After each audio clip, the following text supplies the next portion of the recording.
Hi, this is Kerri Durkee from Better Than Before Home Furnishings, and I'm here with Lori Picarazzi from Gloom To Bloom Decorating. And we've been chatting about kind of getting out there in front of people with some ideas on decorating outdoor spaces. It's that time of year, people are getting outside more. The weather's beautiful these past couple days, and it outdoor spaces are one of my favorites. Screen porches and decks and patios. Love those spaces. And I know that Lori's been working on a project, so I thought maybe we could do a little chat and kind of get some tips for people, who are getting ready to move outside. So I think when people kind of look at decorating their own homes, they get kind of overwhelmed, and I don't think a lot of people tend to plan. They think that they're not creative or they're not talented enough to set up a space, but I think it's all about having a plan. So how do you begin a project? Like the deck area that you just set up, where do you begin? So thank you for having me on today. I appreciate it. And I do know just from my own experience and others that I have worked with, it can be intimidating to think of even the concept of decorating the outdoors. Mostly people think about just putting out some lawn furniture or some deck furniture and a barbecue grill and call it a day. But I think it's a lost opportunity. There's so much more that can be done to expand your outdoor spaces. Think of it as an outdoor living room, the place where for the most part throughout the summer your family and friends can gather, particularly now during this pandemic when we need to stay close to home, but we also need to socially distance. Obviously, we oftentimes have access to more space in the outdoors. So that's one thing that I think is relevant right now. So if you can think of it as either the deck that you already have, or perhaps a stone patio, or just your backyard, think about the space that you already have. We're not talking here about reinventing the wheel. We want to think about making it simple, financially feasible, and accessible. So I would think of the space being very close, accessible from your house. You don't want to have to walk far out of your house to get to the space, and oftentimes it's already pre-existing in some way, shape, or form. Look at what you already have. How can you enhance that? How can you make that better in a foundational kind of way? And by that I mean, let's say for example you have a deck but it's kind of been neglected. We always need to start with a fresh, clean slate, and in that particular instance it would mean sweeping the deck, scrubbing it, power washing if you have access to a power washer, just getting everything clean. If it needs freshening, does it need a new coat of stain or paint? Those kind of simple steps come first, but they really go a long way toward laying the groundwork, if you will, for the overall design. Yep. So when you decide what space that you want, go ahead and maximize it and enhance it in whatever way you can to clean it up and to freshen it with paint. And then from there, I would also kind of solicit input from family members, how they would like to see the space. What is it that they want to get from the outdoor space? Because sometimes people go to all the trouble to create an outdoor space and the family is not really invested in going out and using it. So you kind of have to just casually talk with your family over dinner some night. What would you like to get from the outdoor space? And kind of go from there. That's one of the things that when I start decorating a space, it's the F word that I say, function.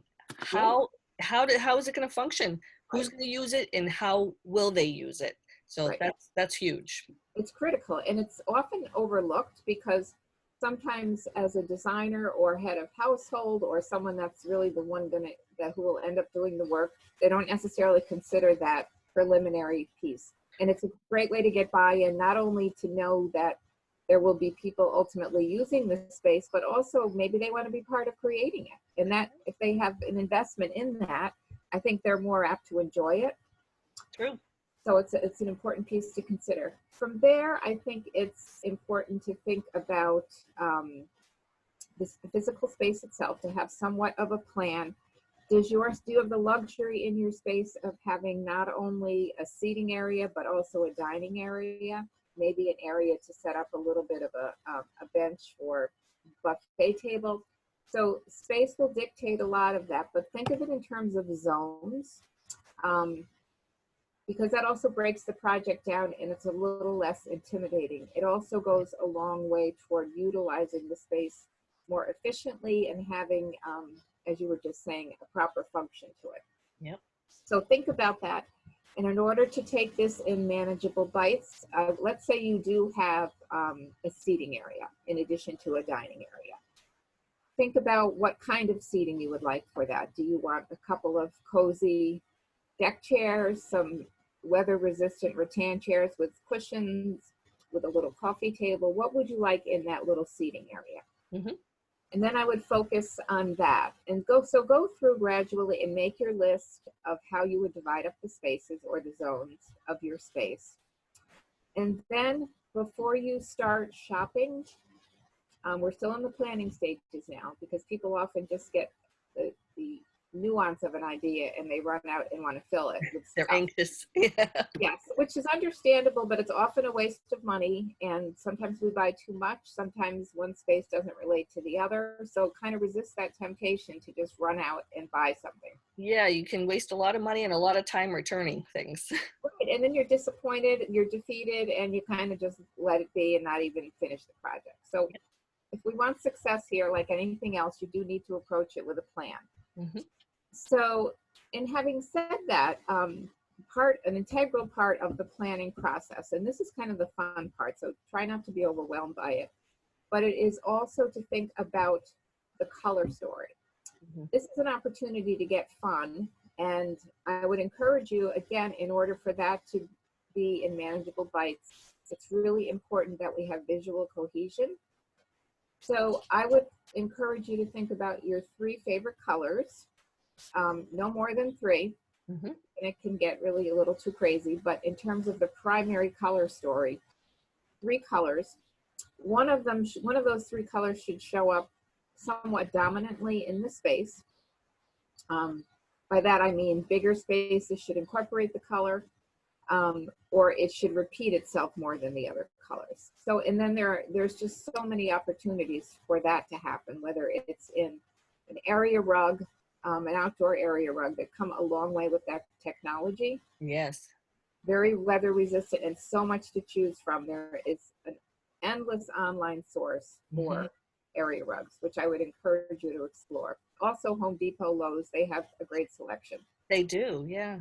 Yeah, and so getting back to the idea of the zones, also you could think about putting 2 area rugs in there, appropriately sized, one for the seating area, one for the dining area. Mm-hmm. They don't have to match, but they kind of need to flow and have, again, a continuation of the color story. So some of the other opportunities to bring in those colors before you start shopping, think about melamine dishware for your table, mm-hmm. tablecloths, the flowers that you plant, yep. pots that they go in. Another great opportunity to kind of populate the space with small shrubs, I would encourage you to think about outside the box to put little shrubs, probably at least a foot high when you buy them though. By little, I mean at least a foot high, in pots, and put those around your area because that's going to neutralize the colors. Your eye is going to have yet another place to rest because our eye always wants a place to rest in a point of continuity.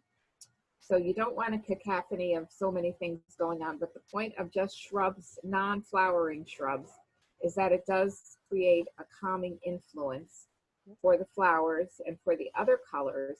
And you can also get like funky shrubs, like they make these great, they grow these great chartreuse juniper bushes now that are beautiful texture and wispy, so they're visually interesting.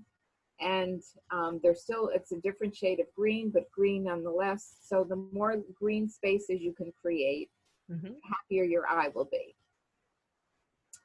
So I would encourage all of those kinds of things when you're thinking about how do I repeat my color story. Um,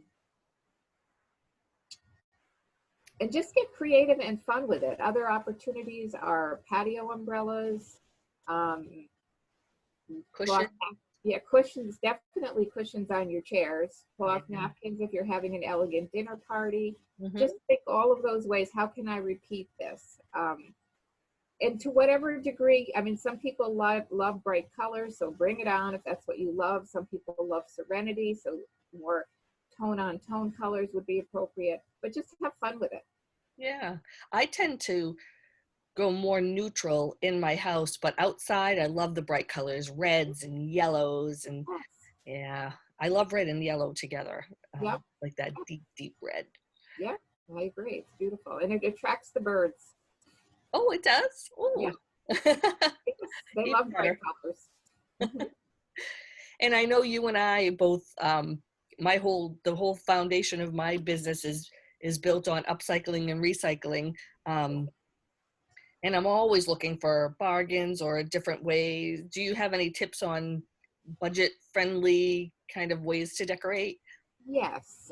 So some of the ways that I would encourage people again to think outside the box. If you have in your house or in your basement an old table that you're no longer using, but you already have it on site, I would encourage you to think about bringing that out onto the deck. Most people don't know that if you just paint any piece of furniture with outdoor paint, you Mhm. can keep it outside forever because it's no different than painting your house. It's going to be subject to the elements, but it will be impervious to them because you've protected them through outdoor paint. And you can also choose whatever color you want. Again, to kind of continue on with the color story, choose one of those three colors and paint a table in it. The other nice thing about it is you haven't spent any money, or you're repurposing something and giving the deck or the patio kind of some character and maybe a vintage vibe if that's what you're going for. Yeah. And the other thing that is just this untold treasure now is social media in terms of Facebook Marketplace, Yes. Love it. Craigslist, um, Nextdoor, that app, and sometimes they have yard sale pages on Facebook for Mhm. in your neighborhood, people that either because it's not safe now necessarily to have a yard sale, they're doing it virtually, but there are so many things to choose from that they no longer need. But if there's nothing wrong with it, you're going to just pay pennies on the dollar. And maybe all it needs is a good scrubbing or some spray paint. Right. All of a sudden, you reinvented it. And there are all kinds of paints for any kind of surface. Even metal. I did a metal table. It was just a little chipped up, and I bought it at a yard sale or on Mhm. one of the yard sale pages, and I just scrubbed it down and used like an outdoor, like a metal um, type spray paint, Mhm. and it looked beautiful. It's a whole new piece. It's wonderful what paint does to pieces. It brings it right up to date. Yeah, I agree. And you have so much more experience with doing that than I do. So I totally agree. And sometimes if you have bought someone else, like you have beautiful pieces that you sell at Cottage Chic. And Thank whenever I go in there, I'm just so inspired by your work. And it makes me think about, do I have any old pieces at home that I can use? Or if I'm looking for just the perfect piece, if I am doing a makeover in the inside of someone's house, I can oftentimes either just go to your shop and find the perfect piece and buy it because you've already put all the work into it. you. It's just a really nice way to honor older pieces that still have a lot of life to them. It's something you can't just go out and buy in a store because it's so unique. And it oftentimes just gives the room or the outdoor space the touch you're looking for, that customizes the space. It puts your design fingerprint on it.